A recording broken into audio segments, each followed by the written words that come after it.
they don't get any money out of it. There's no real motivation for it, incentive up till now. But in the end of the day, it will come. And I believe Denmark already is doing some things. Yeah, they have a tax on fence, or in general they have a tax in agriculture, but that's something it's still a little bit away in Germany, I guess. So I guess to make it easier, or to get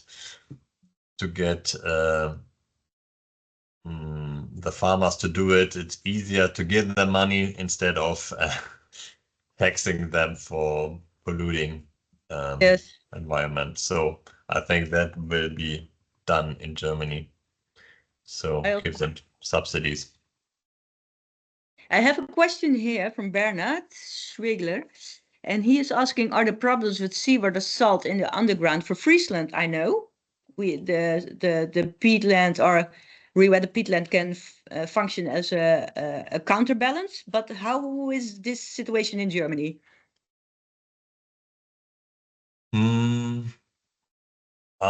So we in Lower Saxony, we don't have that issue, especially because we are quite far away from the North Sea. But I know from our colleagues in Greifswald that they have some salt water coming in from the Baltic Sea in some of their areas. But as far as I remember, it's not from underground. It was just floating in, let's say, and then now they stopped it. So I don't have any experience with that. But in the Netherlands, it's a serious problem. We have still have to manage those situations. And then we have another one from Manish Naik. Can this be extended to using bagasse? We can try in India. I have no idea.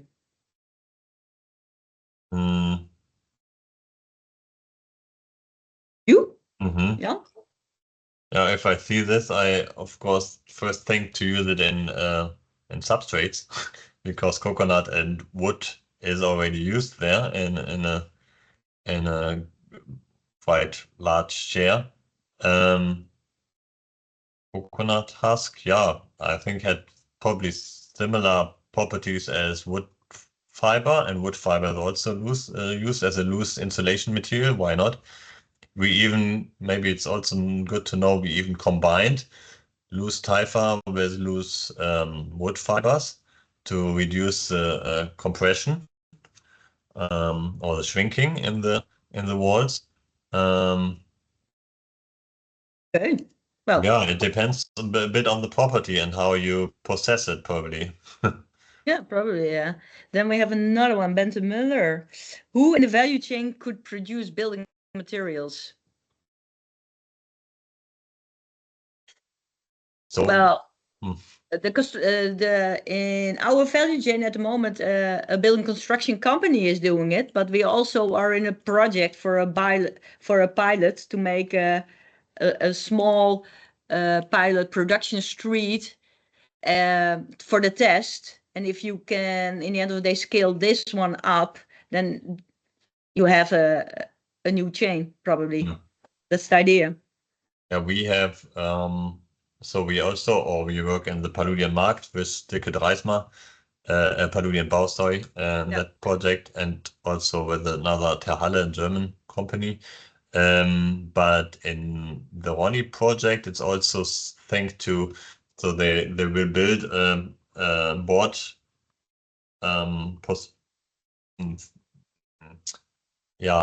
board production machine in a container, which can be then removed from one to another site, because I said it's easier to move the machine instead of moving the very light biomass. And this is supposed to stand on the side of the farmers, or also like wooden construction companies. Yeah, that's interesting, because here already the discussion is going to be for, should it be in a cooperation, farmers and also the companies together to organize all those kind of machines and to share those things. Yeah, as I think maybe we get new value change in the end of the day. Yeah, if you see that the drying is also due at the farmer's side, maybe next to biogas plant or something, then they also have, yeah, normally the area facilities to have such a factory standing there. We have it also in other agricultural businesses that you only rent machines for a couple of weeks and then they move to another farm. And also the cattle harvesting would be once a year. And then you would dry the material and keep it there so you could really also move with such a machine from one farmer to another. Yeah. Yeah, we think the same here. Yes. Do you cooperate with Paluwise.eu initiative?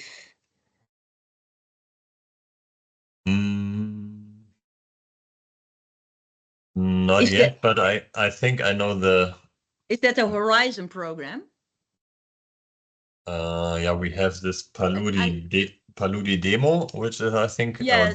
demos, which is a Horizon, I think.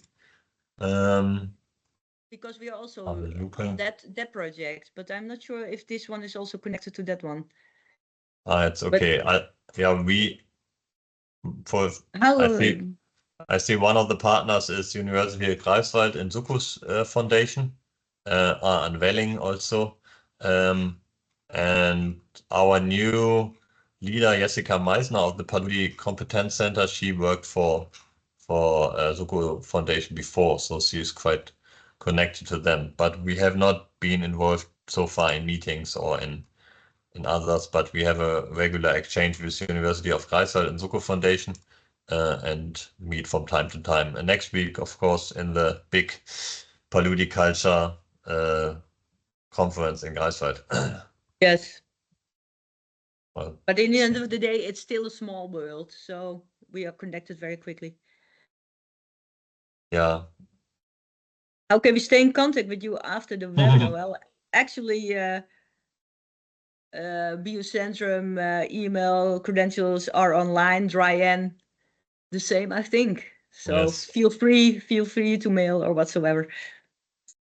And we could also, if we send the presentation, we could also share our contact details. Yeah. And I guess this was also only the starting point for the BoBB webinars. So I think there will at least 2 more follow. So this could also be a possibility to exchange. Yeah, maybe this way. We have also, if you register for our newsletter, we have regular webinars or meetings on such topics. Also field days where you can see the sites. We had yesterday was the opening of a new polder where also some people from Paludi and Markt visited us. And on Friday, if you are very spontaneous, we have our open day where we show this new container pavilion. Yeah, we also have upcoming events all the time. You can see it on our website or Instagram or LinkedIn. And but then again, you are free to visit us as well. I don't see any questions anymore here. Let's go to the VNR.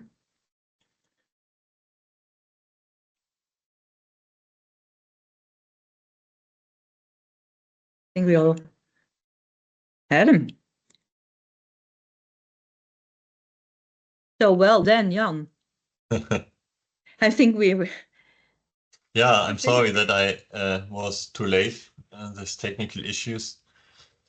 If you are not in the Microsoft world, then you are not allowed to access. But we didn't ask you for the Microsoft. We asked you for your Paludu wisdom, and thank you for that. And I think we can close from here because we don't get any questions anymore.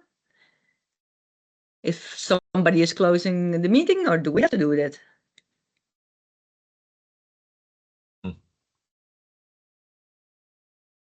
then I would say to everybody, thank you so much.